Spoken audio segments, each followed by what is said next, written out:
कैसे हैं आप सभी? आई होप अच्छे होंगे, राइट। चलिए, मैं योगिता प्रजापति यूट्यूब चैनल पर आप सभी का स्वागत करती हूँ और आज मैं आपके लिए लेके एक्सरसाइज 1.3 का क्वेश्चन नंबर 2। तो प्लीज ध्यान से समझिएगा। ओके बच्चों, आइए स्टार्ट करते हैं। देखिए क्या कहना है, सिद्ध कीजिए कि 3 + 2√5 एक अपरिमेय संख्या है। मतलब इस संख्या को हमें अपरिमेय संख्या सिद्ध करके बताना है, राइट। तो यहाँ पर हम मान लेंगे, मतलब कि इसका उल्टा मानेंगे। क्या मानेंगे? माना कि 3 + 2√5 एक परिमेय संख्या है और फिर हम इसे सिद्ध करके बताएंगे। तो चलिए सबसे पहले हम लिख लेते हैं, माना कि 3 + 2√5 एक परिमेय संख्या है, राइट। ये हमने मान लिया। अब देखिए 3 + 2√5 एक परिमेय संख्या है, तो इसे हम लिख सकते हैं P/Q के रूप में, राइट। इसे हम P/Q के रूप में प्रदर्शित कर सकते हैं, जहां पर Q का मान कभी भी 0 नहीं होता है, राइट। और P व Q जो है वो संख्याएं क्या होती है? सह अभाज्य संख्याएं होती है। अब आप सोच रहे होंगे कि मैडम सह अभाज्य क्या होता है? तो देखो बच्चों, ऐसी संख्याएं जिनका महत्तम समापवर्तक हमेशा क्या आता हो? 1 आता हो। मतलब कि HCF जो होता है इन दो संख्याओं का, वो हमेशा क्या आना चाहिए? 1 आना चाहिए, तब ये सहअभाज्य संख्याएं कहलाती है, राइट। चलिए अब हम इसे सॉल्व करते हैं। आप देख रहे होंगे यहाँ पे 3 है प्लस 2 है, तो इन दोनों डिजिट को स्टेप बाय स्टेप हम इक्वल के इधर लाएंगे। तो चलिए पहले हम 3 को लाते हैं, तो 2√5 एज इट इज ऐसा का ऐसा P/Q प्लस का 3 इधर आके बच्चों माइनस का हो जाएगा, राइट। यहाँ तक कोई डाउट आपको? चलिए कंटिन्यू करते हैं। अब देखिए 2√5 ऐसा का ऐसा। अब हम इसे सॉल्व कर लेते हैं। डिवाइड में कुछ नहीं तो 1 क्रॉस करेंगे तो P का 1 में करेंगे P1 = 3, P1 = P, 3 का Q में करेंगे तो 3Q हो जाएगा। देन डिवाइड का Q ऐसा का ऐसा, राइट। अगली स्टेप में जो √5 है ये यहीं रहने देते हैं और इंटू का 2 आ जाएगा इक्वल के इधर डिवाइड में। तो आप देख सकते हैं √5 = P - 3Q और डिवाइड में आ गया हमारा 2 और Q। अब यहाँ पर आप समझिए, यहाँ पर इंपॉर्टेंट पॉइंट है।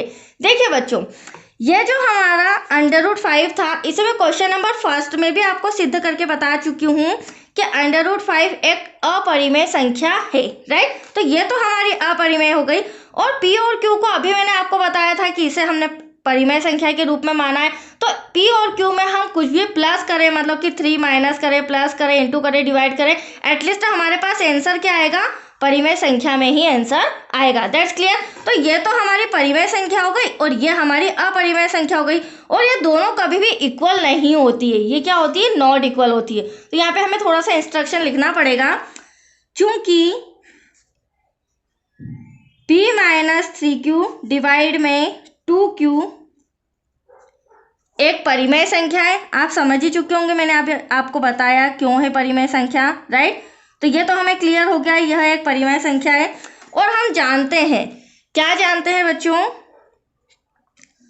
और हम जानते हैं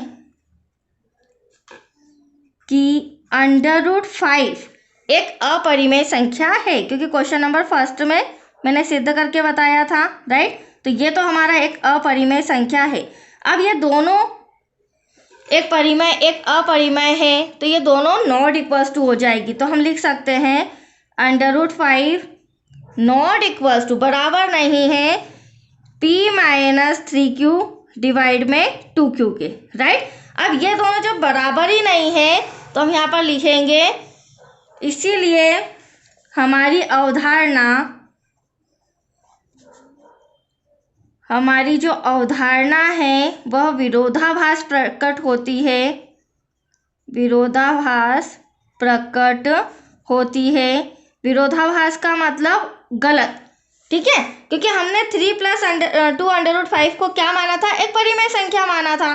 तो यहाँ पर जो हमारी अवधारणा थी वो गलत प्रकट हो रही है, इसीलिए 3 + 2√5 एक अपरिमेय संख्या है। इसी को हमें सिद्ध करना था बच्चों। That's your answer. बहुत ही छोटा है। क्वेश्चन नंबर जो 1 था वो काफ़ी बड़ा था, ये तो आपका छोटा सा सम था जो कि कंप्लीट हो चुका है, राइट। आज के लिए इतना ही। नेक्स्ट वीडियो मिलेगा आपको क्वेश्चन नंबर 3 से रिलेटेड। ओके बच्चों, थैंक यू।